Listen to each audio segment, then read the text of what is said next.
안녕하세요. 고전명작 소설을 원서로 읽어주는 남자, 고원남 데이비드입니다. 밤낮없는 연구, 그리고 찾아온 병으로 빅터는 가족들에게 단 한 통의 편지조차 쓸 수가 없었습니다. 절친 헨리가 그를 대신해서 열심히 소식을 전하였는데요. 그러는 동안 시간은 흘러 이듬해 여름으로 흘러갑니다. 보고 싶은 가족들을 위해 고향에 다니러 갈 계획을 세웠지만 그것마저도 여러 사건 사고들로 지체되어 어쩔 수 없이 그 다음의 봄을 기약할 수밖에 없게 됩니다.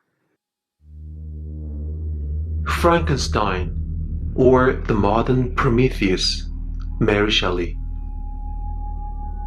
Chapter 6.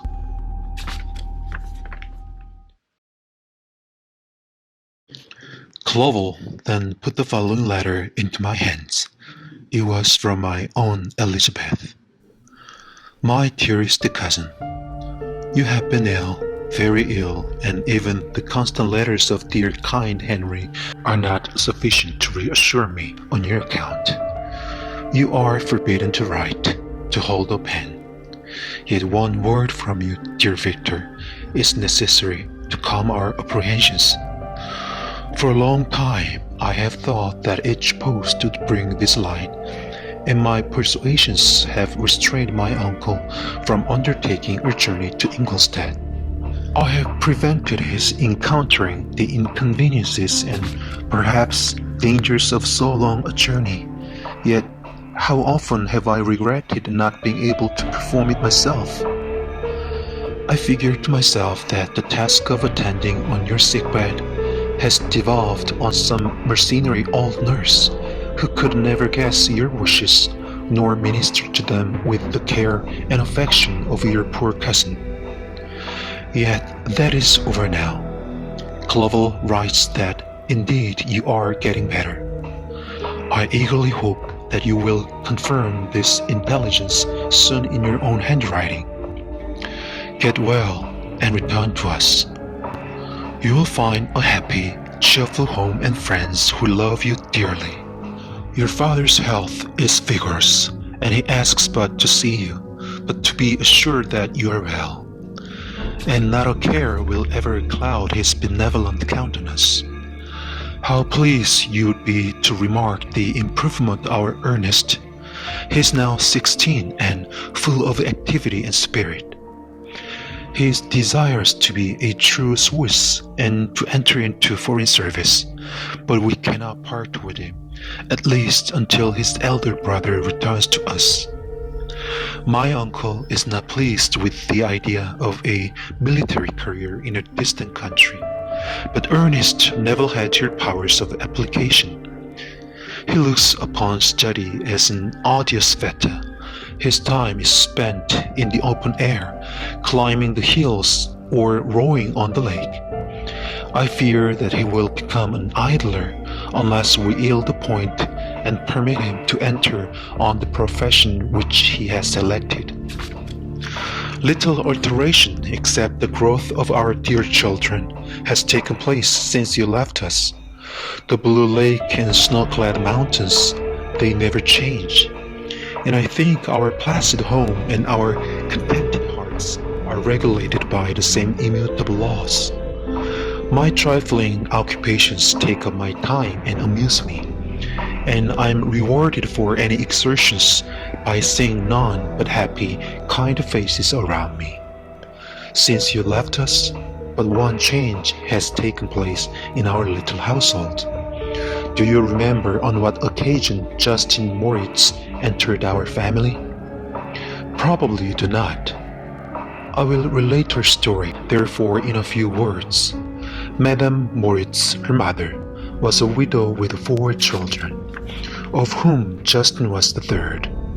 This girl had always been the favorite of her father, but through a strange perversity, her mother could not endure her, and after the death of Mr. Moritz, treated her very ill.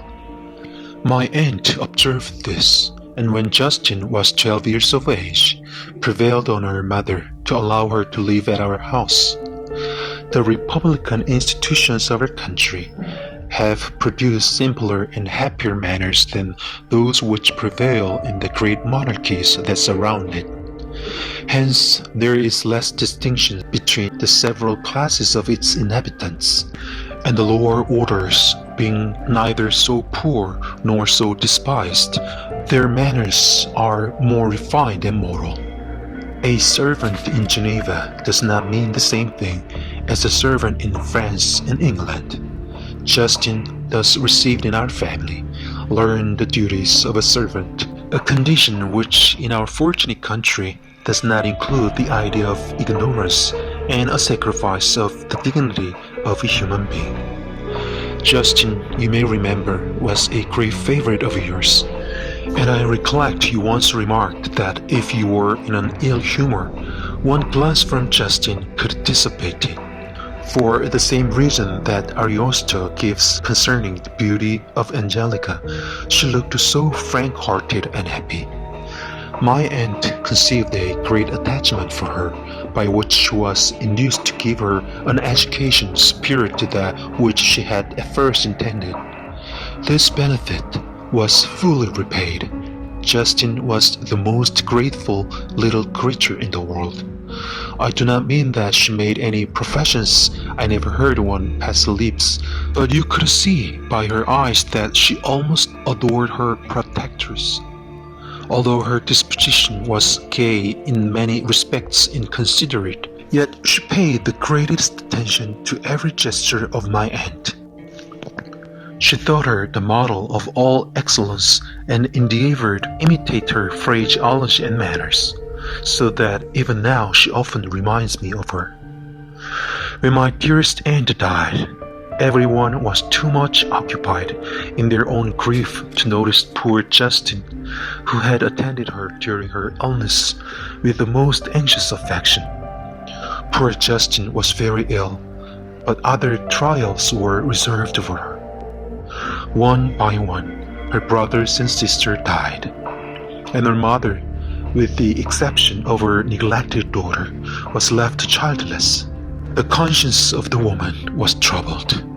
She began to think that the death of her favorites was a judgment from heaven to chastise her partiality. She was a Roman Catholic, and I believe her confessor confirmed the idea which she had conceived.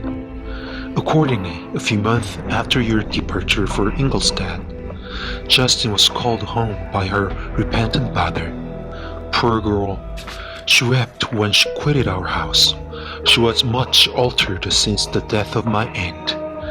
Grief had given softness and a winning mildness to her manners, which had before been remarkable for vivacity. Nor was her residence at her mother's house of a nature to restore her gaiety. The poor woman was very vacillating in her repentance. She sometimes begged Justin to forgive her unkindness, but much oftener accused her of having caused the death of her brothers and sister. Perpetual fretting at length threw Madame Moritz into a decline, which at first increased her irritability, but she is now at peace forever. She died on the first approach of cold weather at the beginning of this last winter. Justin has just returned to us, and I assure you I love her tenderly. She is very clever and gentle, and extremely pretty. As I mentioned before, her mien and her expression continually remind me of my dear aunt. I must say also a few words to you, my dear cousin, of little darling William. I wish you could see him. He is very tall of his age, with sweet laughing blue eyes, dark eyelashes, and curling hair. When he smiles, two little dimples appear on his cheek, which are rosy with healthy. He has already had one or two little wives, but Louise Byron is his favorite, a pretty little girl of 5 years of age. Now, dear Victor, I dare say you wish to be indulged in a little gossip concerning the good people of Geneva, The pretty Miss Mansfield has already received the congratulatory visits on her approaching marriage with a young Englishman, John Melbourne, Esquire. Her ugly sister Manon married Mr. Douvelard, the rich banker, last autumn.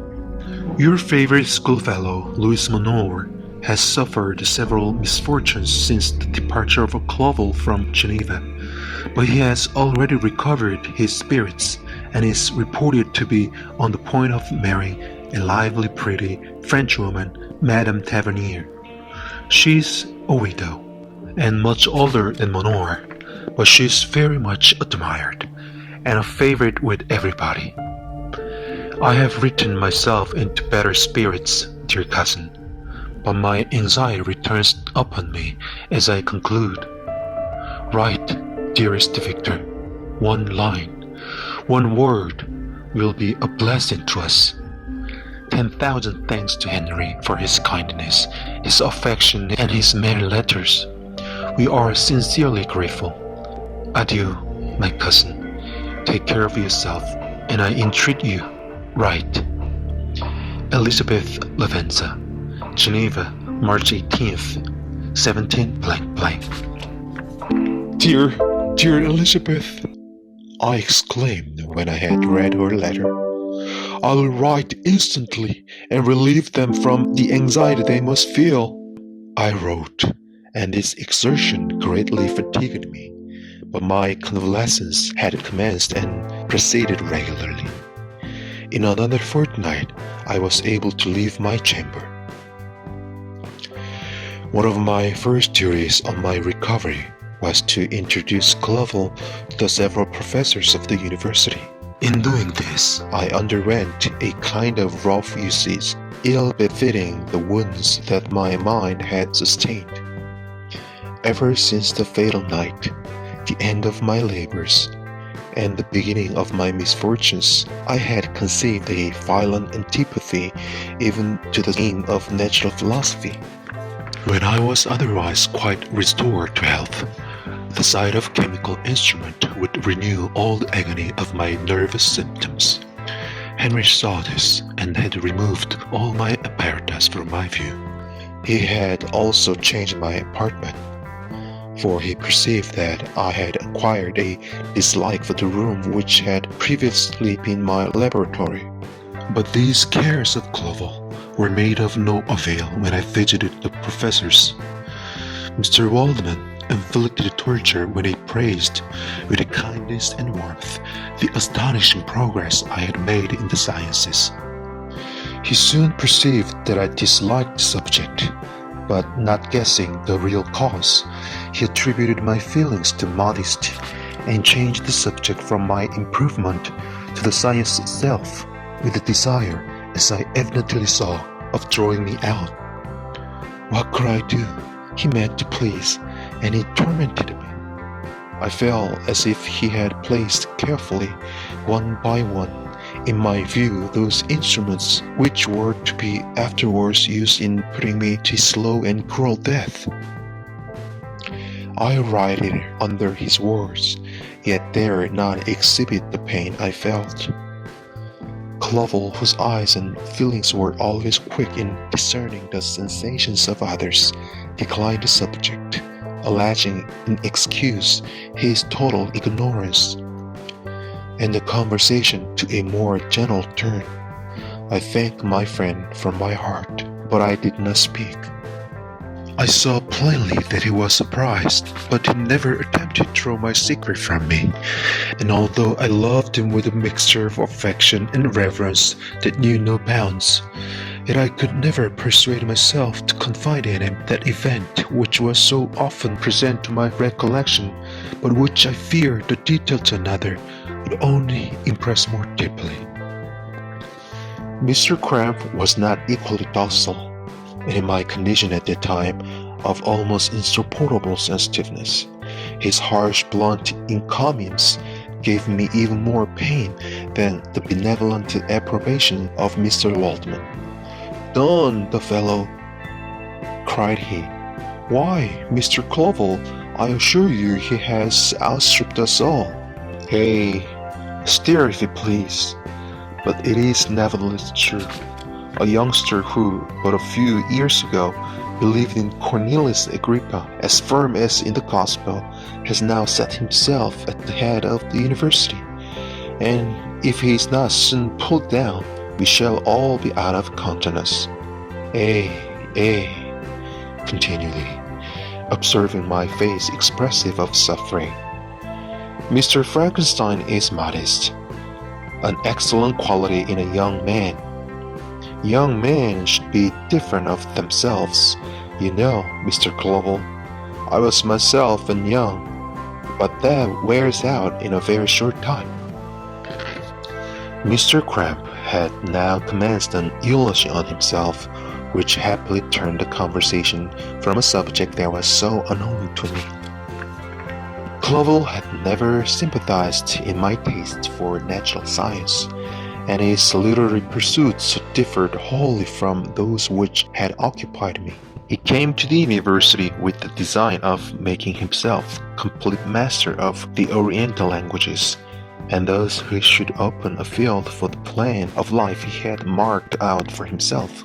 Resolved to pursue no inglorious career, he turned his eyes toward the east, as affording scope for his spirit of enterprise.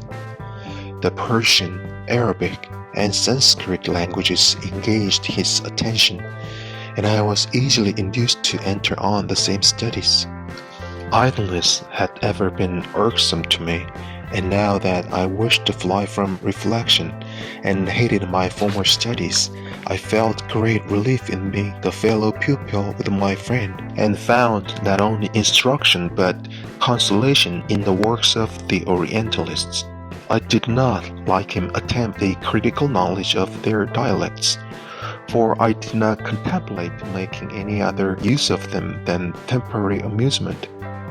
I read merely to understand their meaning, and they well repaid my labors.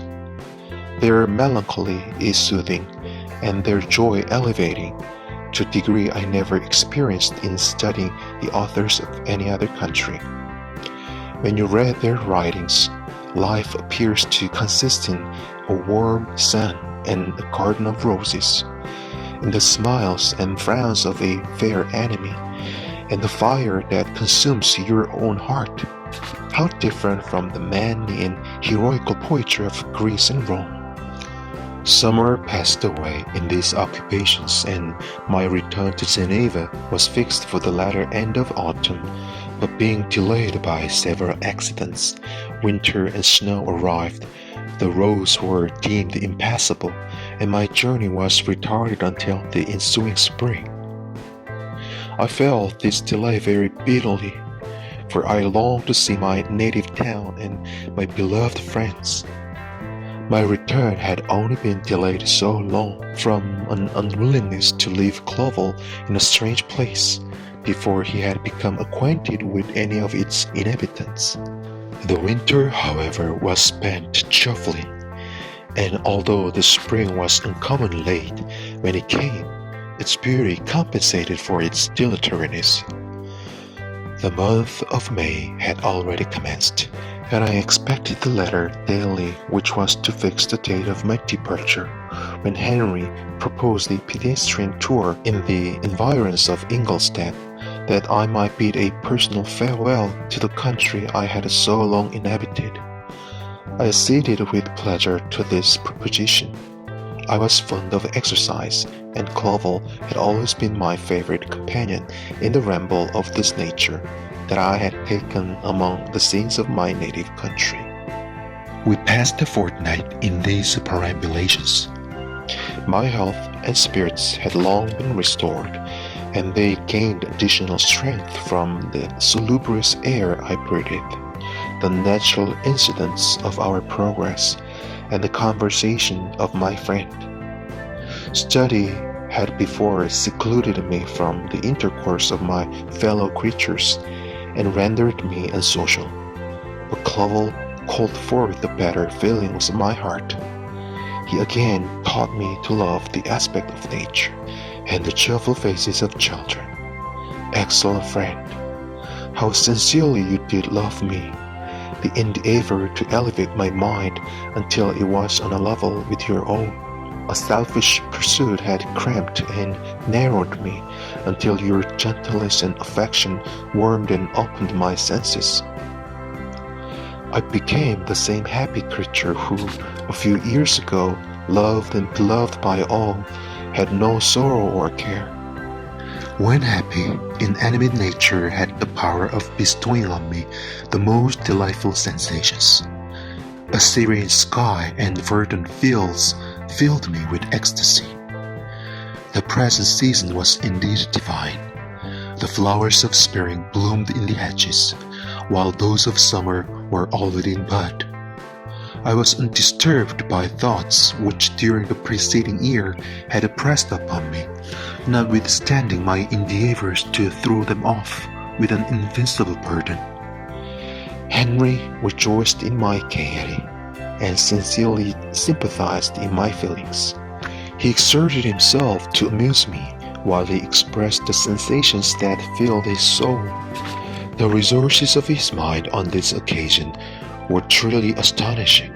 His conversation was full of imagination, and very often, in imitation of the Persian and Arabic writers, he invented tales of wonderful fancy and passion. At other times, he repeated my favorite poems or drew me out into arguments, which he supported with great ingenuity. We returned to our college on a Sunday afternoon. The peasants were dancing, and everyone we met appeared gay and happy. My own spirits were high, and I bounded along with the feelings of unbridled joy and hilarity.